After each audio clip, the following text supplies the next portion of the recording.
a journey we have been on this creation care series. Throughout the Eastertide season, we have studied and prayed and reflected on what it means to be Christians who care for our planet, God's creation. We've heard from 3 knowledgeable speakers who have shared awe, specific actions, and encouragement with us. Many of us have read a book that has unsettled and educated us. At our retreat, we indicated a passion and a readiness as a church for earth care-related actions. It feels as though something has been unleashed in us, some collective spirit that is ready to blow forth in the world. Maybe you sense that too. How fitting then that our final Creation Care Sunday is Pentecost, that day when we remember fire and wind descending upon the followers of Jesus, filling them with the power of the Holy Spirit and enabling them to speak and understand one another's language. We celebrate Pentecost as the birthday of the church, that moment when instilled with Holy Spirit power, filled with that power, Jesus' followers shook off their paralysis from his death and formed a collective something. And that something eventually became the church. Not just this church, but capital T, capital C, the church. Many also think of Pentecost as the Sunday when the Holy Spirit, that third part of our Trinitarian faith, finally gets her day to shine. She is known to shake things loose, interrupt business as usual, blow into our lives and light a fire in our hearts that tells us this will no longer stand. When she shows up, something's gonna change. She is the holy disruptor. What an interesting dichotomy to our thinking today, to realize that the disruption that Spirit initiated so long ago, was the church, which of course we think of today as a fuddy-duddy institution, often a barrier to change and unable to respond to Spirit's nudging. I love you guys. Keep at it.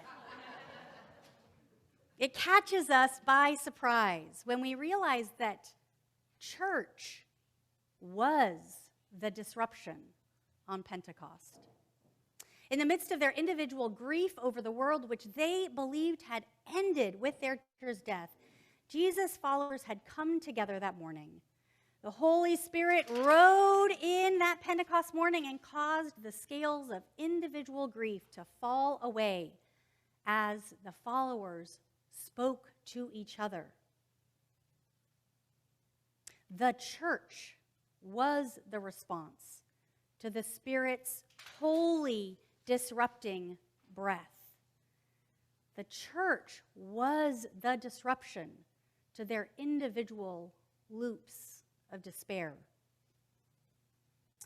As I think about our series of creation care, it appears the Holy Spirit has once again used the church as a disrupting force to our individual despair. It feels as though our coming together through this process, this creation care series, has released something. In our climate grief and worry over the world's future, we had been sitting in our homes and fretting. In our kitchens, we listened to depressing news reports about the slow pace of change, the slow response of governments and businesses. In our living rooms, we read yet another article about yet another forest being chopped down, another child exploited to harvest green technology, another species eliminated forever. When we absorb this kind of devastating news alone, Without a collective way to grieve and to respond, I wonder if we get stuck in our grief, stuck in those same loops of individual despair that Jesus' followers did when they thought their world was ending. Being the church, for me in this season, has been a disruptor to my individual loops of despair. It has released me from that state of paralysis to witness our collective efforts, feel our collective yes, to know that each of us is doing something. At our recent retreat, Jane said that while she doesn't actively participate in our food pantry or community kitchen, knowing it's there, knowing it is providing for the community, makes her feel good. Being a part of a body that provides such care lifts her spirits. Meanwhile, Jane is busy finding and connecting with our guest speakers who bring illumination to the topic of creation care. And Dolores, inspired by our Creation Care worship series, offers to lead a book study. And Alan, reading and absorbing that book, is moved to write a letter to the editor that protests more extractivism in our local backyard. And Lauren and Alan locate and will be submitting a grant to install solar panels to power our building, approved unanimously by the council. I could keep going. Together, our efforts make the church that disruptor of despair.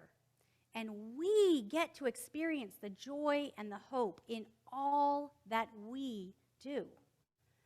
Through our church, God calls us together for collective mourning, for collective joy, for collective action. We remember today on Pentecost that Christianity is not a solo sport. It's a community participation event. We remember that our church, that being the church, is not just a social club that helps others or an opportunity for intellectual improvement, although it does both of those things. It's not just about individual inspiration or moving worship, even though we really hope you do experience that here. We together, with the Spirit, dispel despair and become empowered to action. We together, the church, make visible, make tangible the hope not seen. We pay attention as Audre Lorde beckons us to be vigilant for the smallest opportunity to make genuine change in established, outgrown responses. And when we do, we can sense that the Holy Spirit is in our midst, guiding and moving, challenging and inspiring us. We feel the Spirit move among us when we sing and pray and commune together. It's the Spirit dwelling in our hospitality during fellowship time and community dinner and greeting a wayward stranger resting on our bench.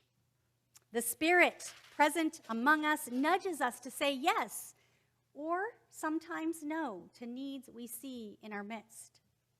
It's the Spirit prompting us to push into the discomfort of the hard but true, hard but helpful, hard but kind word.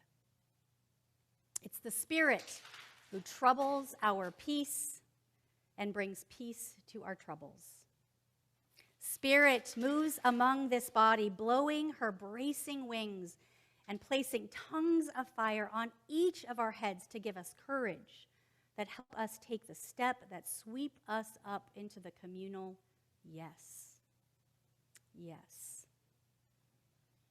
When we are open to her nudging, when we allow her to intercede with our sighs too deep for words, when we allow her to break us out of our individual loops of despair, then we open ourselves up to what she is calling us toward as a collective, as the church. I cannot wait to see what she will disrupt us to do next. May we, the disrupting church, guided by the Holy Spirit, be hope made visible to the world.